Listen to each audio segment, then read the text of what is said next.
Don't tell me you met Kevin Durant and Stephen Curry. And Monkey Bros. I am jealous. I am jealous of this 5-year-old. Can the Seahawks get a third victory against the Huskies? Let's now find out as we check out semifinal action from the CAA tournament in Baltimore. In just a few more days, the Winter Olympics will be heating up in Sochi, and there will be lots and lots of sports to watch. Everything under the sun but roof snowboarding. The committee missed out on this one. They will come! The annual BB&T Football Jamboree marks the unofficial start of the high school football season in Wilmington. This is pretty much the last time I'll be able to say this all football season. Every high school football team in the Cape Fear region is undefeated. But you just got to move side to side. It works on the independence of hands and feet. In fact, I had the opportunity to play a 10-point tiebreaker against the world champions on Sunday. Rendleman, watch out. Rendleman, watch out. One thing's for sure, the team in yellow won most of the points, but not all of them. Ooh, he's an animal. How about a hand for John? This part of the exhibition may not have been the Bryans' highlight of the day, but it certainly was for the team in red.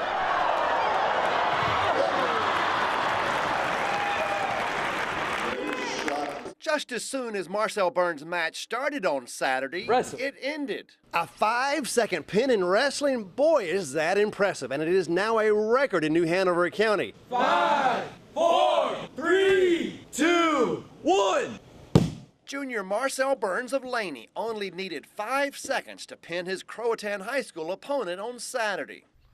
Touchdown for Trot. Oh, how about those East Clayton Eagles pulling off the upset tonight? How about West Brunswick? How about West Brunswick playing New Hanover close? Being close, and I'll tell you what, West Brunswick, should build off of it. Go play Hogger next week. We got an opportunity to upset Hogger. Give me a Heisman pose on the camera right there. I don't do Heisman pose.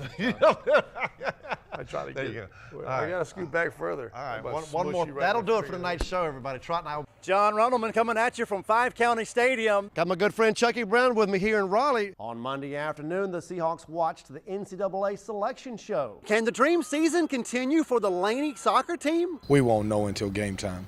Always good to have Kevin Keats on News Channel 3, the head coach of the UNC Wilmington men's basketball squad. See what we can do with this program. You were introduced to Seahawk Nation about an hour ago. One of the first things you said was the timing is right, the timing is perfect. Explain why. Good evening, everybody. I'm John Rendleman. I'm here in Pinehurst in order to cover the National Championship of Men's Golf. And day number 1 of the U.S. Open is now complete at Pinehurst number 2. Before we talk with the pros and before we check out the leaderboard, we want to showcase a few residents of the Cape Fear region. And that is a wrap for this sportscast. Golf is set to resume in Pinehurst early Friday morning. From the U.S. Open in Pinehurst, John Rendleman, WWAY News Channel 3. Yes, it is doubleheader day at Trask Coliseum. First the women and then the men. Kevin Keats' men's basketball squad, the defending CAA basketball champions, will hit the court tonight around 7:40 p.m.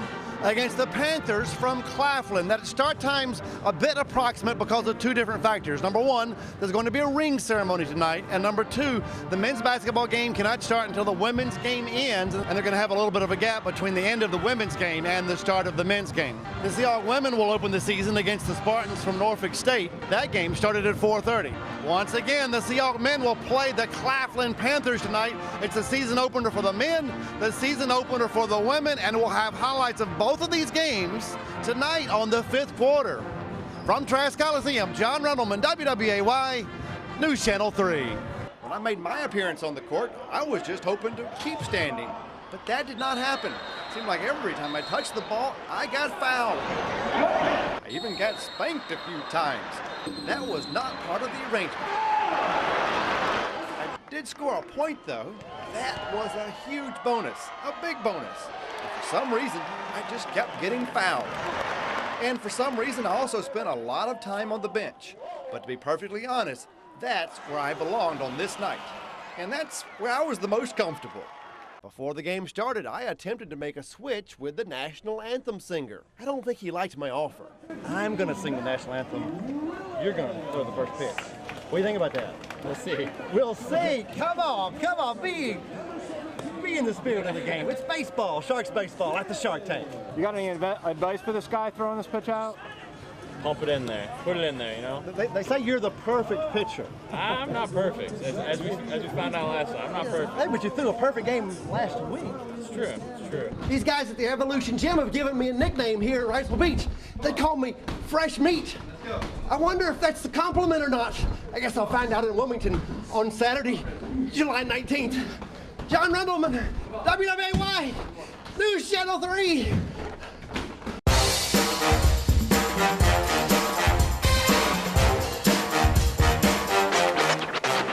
This is the month of June, and this is the Coach's Corner, and I'm your host, John Rendleman. And on today's show, we're going to have extensive coverage on the East Columbus High School baseball team. The East Columbus Gators call their home the Swamp this weekend. They played at the home of the Carolina Mudcats in the 1A State Championship Best-of-3 Series at 5 County Stadium in Zebulon. Did the Gators win the state title? We'll let you know in a matter of minutes. The Wilmington Sharks Summer League baseball season is starting to heat up. After all, it is June, and guess who sponsored Thursday's doubleheader at the Shark Tank? I'll give you one guess, just one guess. If you haven't figured it out by now, just look at the front of these uniforms. Hold on a second. Who said you could take your shirt off? Well, I guess that's okay, since it was WWAY Shirt Off the Back night at the ballpark. With shirts on, we'll be checking out the Wilmington Hammerheads on today's show. In fact, the Hammerheads played a game last night against another big city team. This time it was Orlando. Previously this season, New York and Pittsburgh rolled into Legion Stadium. And look what we found rolling down the Cape Fear River yesterday. This you have to see. We will have all that and a whole lot more on today's Coach's Corner. WWAY's Coach's Corner, brought to you by your neighborhood Scotchman.